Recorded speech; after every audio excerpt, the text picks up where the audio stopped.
আশিক, আপনার পেছনে আসলে আমরা দেখতে পাচ্ছি যে অনেক উৎসুক জনতা রয়েছে এবং তার পাশাপাশি আমরা দেখছি যে বুলডোজারও নিয়ে আসা হয়েছে, যে শেষ চিহ্নটিও যাতে আজকে একেবারে ঘুরিয়ে দেওয়া হয়। বারবার এই ধরনের একটি প্রতিক্রিয়া আমরা দেখছি। একই সাথে আমরা আইন শৃঙ্খলা বাহিনীর সদস্যদেরও দেখছিলাম তাদের সাথে কথা বলবার। সেখানে আইন শৃঙ্খলা বাহিনীর সদস্যরা তাদেরকে আসলে কি ধরনের বার্তা দিচ্ছেন এবং পরিস্থিতি সেখানে আসলে এই মুহূর্তে আপনার নজরে কি আসছে? তানিয়া, কিছুক্ষণ আগে ঢাকা কলেজের সামনে থেকে এই মিছিলটি নিয়ে শিক্ষার্থীরা এই বুলডোজারে চড়েই কিন্তু এই ধানমন্ডি 32 নম্বরে এসেছে এবং ধানমন্ডি 32 নম্বরে এই বুলডোজারটি আনা হয়েছে যে শেখ হাসিনা এই মানবতা বিরোধী অপরাধের রায়কে কেন্দ্র করে তারা 32 নম্বরের যে শেষ নিদর্শন যেটি ছিল, অর্থাৎ তারা বলছেন যে ফ্যাসিবাদের যে নিদর্শন, ফ্যাসিবাদের যে চিহ্ন, তারা সেটি রাখতে চায় না এবং তারা সেটিকে ভেঙে গুঁড়িয়ে দিতে চায় এবং সেই প্রেক্ষিতেই, সেই কারণেই তারা এই বুলডোজার সহ দুটি বুলডোজার এনেছে। এই একটি বুলডোজার এবং এর পাশে আরও একটি বুলডোজার রয়েছে সামনে, এবং এই শিক্ষার্থীরা কিন্তু ঢাকা কলেজের সামনে থেকে মিছিল নিয়ে এই দুটি বুলডোজার নিয়ে তারা এই ধানমন্ডি 32 নম্বরের সামনে এসেছে। এই মুহূর্তে আমরা দেখতে পাচ্ছি ধানমন্ডি 32 নম্বরের সামনের যে সড়কটি রয়েছে, সেই সড়কটি পুলিশ সদস্যরা ব্যারিকেড দিয়ে আটকে দিয়েছে এবং পুলিশের একটি এপিসি ভ্যান সেখানে রাখা হয়েছে, যাতে করে শিক্ষার্থীরা যেন কোনো ধরনের বিশৃঙ্খলা সৃষ্টি করতে না পারে, কোনো ধরনের অপ্রীতিকর পরিস্থিতি যেন সৃষ্টি না হয়, সেই জন্য পুলিশ সদস্যদের পক্ষ থেকে কিন্তু এই পদক্ষেপ নেওয়া হয়েছে। আমরা কিছুক্ষণ আগেই দেখেছি এখানে রমনা জোনের ডিসি মাসুদ তিনি এসেছেন এবং তিনি শিক্ষার্থীদের সাথে কথা বলছেন এবং তিনি শিক্ষার্থীদের সাথে কথা বলে বোঝানোর চেষ্টা করছেন যে কোনো ধরনের এই যে অপ্রীতিকর পরিস্থিতি, কোনো ধরনের জানমালের ক্ষতি বা এই যে ধ্বংসাত্মক যে কার্যক্রম, অর্থাৎ কোনো কিছু ভেঙে ফেলা, ঘুরিয়ে ফেলা, সেটি যেন ভেঙে ফেলা না হয়, সেই জন্য পুলিশ সদস্যরা, পুলিশের যারা ঊর্ধ্বতন কর্মকর্তারা রয়েছেন, তারা শিক্ষার্থীদের বোঝানোর চেষ্টা করছেন এবং পুলিশের ঊর্ধ্বতন কর্মকর্তারাও এখানে রয়েছেন এবং পুলিশ সদস্যরা কিন্তু নিরাপত্তা বেষ্টনী দিয়ে এই যে ধানমন্ডি 32 নম্বরের প্রবেশের যে রাস্তাটি, সেই রাস্তাটি বন্ধ করে রাখা হয়েছে এবং পুলিশ সদস্যদের ব্যাপক উপস্থিতি রয়েছে। পাশাপাশি ঢাকা কলেজের যে সকল শিক্ষার্থী, ঢাকা কলেজ সহ অন্যান্য আশপাশের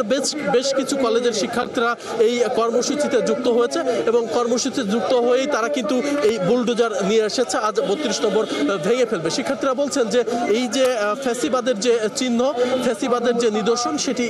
সেটি আর বাংলাদেশের মাটিতে থাকতে পারে না, যেহেতু আওয়ামী লীগ এবং শেখ হাসিনার হাতে গণহত্যার রক্ত লেগে আছে, শিক্ষার্থী ছাত্র জনতা হত্যার রক্ত লেগে আছে, সেই কারণে তাদেরকে কোনোভাবে তাদের কোনো নিদর্শন যেন বাংলার মাটিতে না থাকে, সে কারণে এই যে 32 নম্বরের যে সর্বশেষ নিদর্শন, সেটি ভেঙে ফেলার জন্যই কিন্তু শিক্ষার্থীরা আজ এসেছেন। আপনি জানেন যে এই ধানমন্ডি 32 নম্বর কিন্তু এর আগেও একবার ভাঙা হয়েছে, বুলডোজার দিয়ে ঘুরিয়ে দেওয়া হয়েছিল তখন। তারপরে কিন্তু একটি অংশ আছে, যে অংশটি ভাঙা হয়নি, সেই অংশটি ভাঙার জন্যই কিন্তু আজ শিক্ষার্থীরা এই কর্মসূচি নিয়েছে। দুটি বুলডোজার নিয়ে তারা ইতিমধ্যে ধানমন্ডি 32 নম্বরের যে গেট, ধানমন্ডি 32 নম্বরের প্রবেশের যে প্রধান ফটক, সেই ফটকে তারা অবস্থান করছে এবং পুলিশের পক্ষ থেকে এখানে ব্যারিকেড দেওয়া হয়েছে, ব্যারিকেড দিয়ে আটকে রাখা হয়েছে এবং পুলিশ সদস্যরা শিক্ষার্থীদের বোঝানোর চেষ্টা করছেন যে কোনো ধরনের ধ্বংসাত্মক কোনো কর্মসূচি, কোনো ধরনের আইন শৃঙ্খলা পরিস্থিতি অবনতি হয় এমন কোনো কর্মসূচি যেন শিক্ষার্থীরা গ্রহণ না করে এবং এটি শিক্ষার্থীদেরকে পুলিশের ঊর্ধ্বতন কর্মকর্তারা, বিশেষ করে রমনা জোনের ডিসি, তিনি শিক্ষার্থীদের বোঝাচ্ছেন, শিক্ষার্থীরা তার সাথে কথা বলছেন এবং পরবর্তীতে রায় ঘোষণা হলে এখন পর্যন্ত যেটি দেখতে পাচ্ছি, শিক্ষার্থীরা তারা তাদের মতো স্লোগান দিচ্ছেন এবং একটি পক্ষ পুলিশের সদস্যদের সাথে কথা বলছেন, আরেকটি পক্ষ তারা তাদের আন্দোলন চালিয়ে যাচ্ছেন। এর পাশাপাশি পুলিশ সদস্যরা তারা শান্তি শৃঙ্খলা বজায় রাখতে সর্বোচ্চ অবস্থান নিয়ে তারা আছেন এবং এই যে 32 নম্বরের যে গেটটি রয়েছে, প্রধান ফটক, সেই ফটকে পুলিশের এই যে বড় একটি এপিসি ভ্যান, সেটিকে দিয়ে এটিকে বন্ধ করে রাখা হয়েছে, যাতে করে কোনো বুলডোজার নিয়ে যেন ভিতরে ঢুকতে না পারে, সেই কারণেই কিন্তু দেওয়া হয়েছে। এবং আমরা দেখতে পাচ্ছি শিক্ষার্থীদের পাশাপাশি সাধারণ যারা ছাত্র জনতা, তারাও কিন্তু এই কর্মসূচিতে যুক্ত হয়েছে এবং তারা বলছেন যে শেখ হাসিনা এবং আওয়ামী লীগ, তাদের হাতে গণহত্যার রক্ত লেগে আছে, তারা ফ্যাসিস্ট এবং ফ্যাসিস্টের দোসরদের কোনো নিদর্শন, কোনো চিহ্ন, কোনো সম্পত্তি,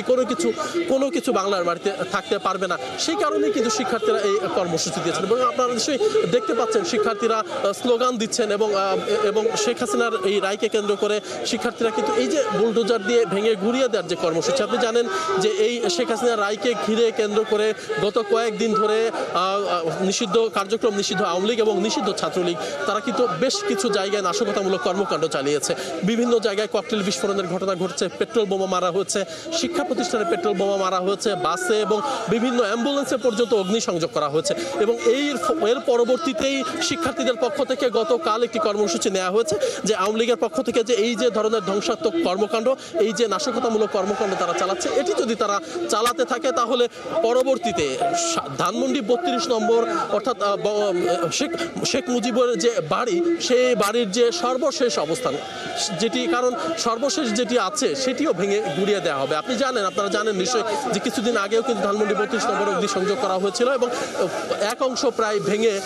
বুলডোজার দিয়ে ভেঙে কিন্তু গুড়িয়ে দেওয়া হয়েছিল এবং সেটারই কিছু অংশ এখন পর্যন্ত অবশিষ্ট আছে। শিক্ষার্থীরা বলছে এই যে ধানমন্ডি 32 নম্বর, এই ধানমন্ডি 32 নম্বরকে কেন্দ্র করেই ফ্যাসিবাদ কায়েম হয়েছিল বাংলাদেশে বিগত 17 বছর। এই ফ্যাসিবাদের যে চিহ্ন, ফ্যাসিবাদের যে নিদর্শন, সেই নিদর্শন তারা আর বাংলার মাটিতে রাখতে চায় না এবং তারা কিন্তু বলছেন যে এই যে জুলাই আগস্টের যে গণহত্যা, সেই গণহত্যার দায়ে শেখ হাসিনাকে অবশ্যই ফাঁসি দিতে হবে। আওয়ামী লীগের সকল কার্যক্রম নিষিদ্ধ করতে হবে। আওয়ামী লীগ যেন ভবিষ্যতে বাংলাদেশের মাটিতে আর কখনো গণহত্যা বা ফ্যাসিবাদ কায়েম করতে না পারে, সেই বিষয়টা নিশ্চিত করতে হবে। দর্শক, আপনারা নিশ্চয়ই দেখছেন ধানমন্ডি 32 নম্বরে যে পুলিশ যে ব্যারিকেড দিয়েছে, কাঁটাতারের বেড়া দিয়ে পুলিশ যে ব্যারিকেড দিয়েছে, সেই ব্যারিকেডের ওই পাশেও কিছু সংখ্যক জনতা, ছাত্র জনতা তারা কিন্তু অবস্থান নিয়ে তারাও বিক্ষোভ করছে এবং তারা বলছে যে তারা এই যে ধানমন্ডি 32 নম্বরের সর্বশেষ যে অবস্থান, ধানমন্ডি 32-এর এই সর্বশেষ যে চিহ্নটি রয়েছে সেটি না ভেঙে তারা এখান থেকে যাবে না। এবং আমরা যেমনটি ধারণা করছি যে রায় ঘোষণার কথা রয়েছে, আমরা ধানমন্ডি এর বাইরেও আমরা আমাদের সহকর্মীরা যেমনটি জানাচ্ছিল যে আন্তর্জাতিক অপরাধ ট্রাইব্যুনালের শেখ হাসিনা রায়কে কেন্দ্র করে রায় ঘোষণার একটি কার্যক্রম সেখানে চলছে। অর্থাৎ রায় ঘোষণা হলে শিক্ষার্থীরা নিশ্চয়ই পরবর্তীতে তারা তাদের অবস্থান জানাবেন। এখন পর্যন্ত আমরা দেখতে পাচ্ছি যে পুলিশ তাদেরকে এখনো বোঝানোর চেষ্টা করছে। শিক্ষার্থীরা সড়কের প্রধান ফটকে, অর্থাৎ ধানমন্ডি 32 নম্বরে প্রবেশ করার যে প্রধান ফটক, সেই প্রধান ফটক অবস্থান করছে। পুলিশ সদস্যরাও শিক্ষার্থীদের বোঝানোর চেষ্টা করছে। এখন পর্যন্ত শিক্ষার্থীরা শান্তিপূর্ণ অবস্থানেই রয়েছে। এখন পর্যন্ত গেট ভেঙে ভেতরে ঢোকা বা তেমন কোনো পরিস্থিতি আমরা দেখতে পাচ্ছি না। তবে পরিস্থিতি আসলে কতক্ষণ এইরকম থাকবে সেটি আসলে বলা বাহুল্য, কারণ এখানে কিন্তু বেশ কিছু, অর্থাৎ বেশ কয়েকশো ছাত্র জনতা তারা কিন্তু এখানে হাজির হয়েছে এবং তারা বলছে যে এই যে 32 নম্বর, এই 32 নম্বরকে কেন্দ্র করে বাংলাদেশে ফ্যাসিবাদ কায়েম করেছিল শেখ হাসিনা, গণহত্যা চালিয়েছে এবং গুম করেছে, দেশের অর্থ পাচার করেছে, এই নানান ধরনের অভিযোগ এই আওয়ামী লীগ এবং শেখ হাসিনার বিরুদ্ধে শিক্ষার্থীরা করছেন এবং তারা বলছেন যে কোনো মূল্যে এই যে ফ্যাসিবাদের যে নিদর্শন, যে কোনো মূল্যে এই যে শেখ মুজিবের যে বাড়িটি, সেই বাড়িটি ভেঙে দেওয়া হবে। কারণ এর আগেও একটি ভেঙে দেওয়া হয়েছিল, তবে অবশিষ্ট একটি অংশ রয়ে গেছে, সেই অংশটি ভেঙে ফেলার কর্মসূচি নেওয়া হয়েছে। আমরা গত কয়েকদিন ধরেই শুনছিলাম যে রায়কে কেন্দ্র করে আওয়ামী লীগ যে ধরনের নাশকতামূলক কর্মকাণ্ড বিভিন্ন জায়গায় চালাচ্ছে। গত রাতে কিন্তু অসংখ্য জায়গায় আমরা দেখেছি ককটেল বিস্ফোরণ, অগ্নিকাণ্ডে এবং বিভিন্ন গাড়িতে আগুন দেওয়ার মতো ঘটনা ঘটছে এবং শিক্ষার্থীদের পক্ষ থেকে বলা হয়েছে যে আওয়ামী লীগ যেমন যে ধ্বংসাত্মক কর্মকাণ্ড চালাচ্ছে, অর্থাৎ আওয়ামী লীগ যেভাবে জ্বালাও পোড়াওয়ের রাজনীতি আবারও শুরু করেছে, তাহলে এই যে জ্বালাও পোড়াওয়ের যে পরিস্থিতি, সেই পরিস্থিতিতে কোনোভাবেই আওয়ামী লীগের এই যে সর্বশেষ যে নিদর্শন, অর্থাৎ ফ্যাসিবাদের যে নিদর্শন, সেটি কিন্তু আর রাখা হবে না। দর্শক, একটু দেখাতে চাই পুলিশ সদস্যরা এই মুহূর্তে তারা তাদের অবস্থান নিয়েছে এবং তারা বলছে কোনোভাবেই শিক্ষার্থীদের এই যে বুলডোজার নিয়ে ধানমন্ডি 32 ভাঙতে যাওয়ার যে কর্মসূচি, তারা কোনোভাবেই তাদেরকে ভেতরে ঢুকতে দেবে না। ইতিমধ্যে আমরা দেখতে পাচ্ছি যে ধানমন্ডি 32 নম্বরে ঢোকার যে প্রধান ফটক, সেই প্রধান ফটকে ব্যারিকেড দেওয়া হয়েছে, ব্যারিকেড দিয়ে আটকে রাখা হয়েছে। আমরা ফিরবো আশিক মাহমুদ, আপনার মাধ্যমে আমরা দেখছিলাম যে ধানমন্ডি 32 নম্বরে ছাত্র জনতাকে সাথে এরই মধ্যে কথা বলছিলেন সেখানকার আইন শৃঙ্খলা রক্ষাকারী বাহিনীর সদস্যরা। পরিস্থিতি শেষ পর্যন্ত কি হয় সেটি নিশ্চয়ই আবারও জানবো আপনার কাছ থেকে। দর্শক, সহকর্মী আশিক মাহমুদ ছিলেন আমাদের সাথে।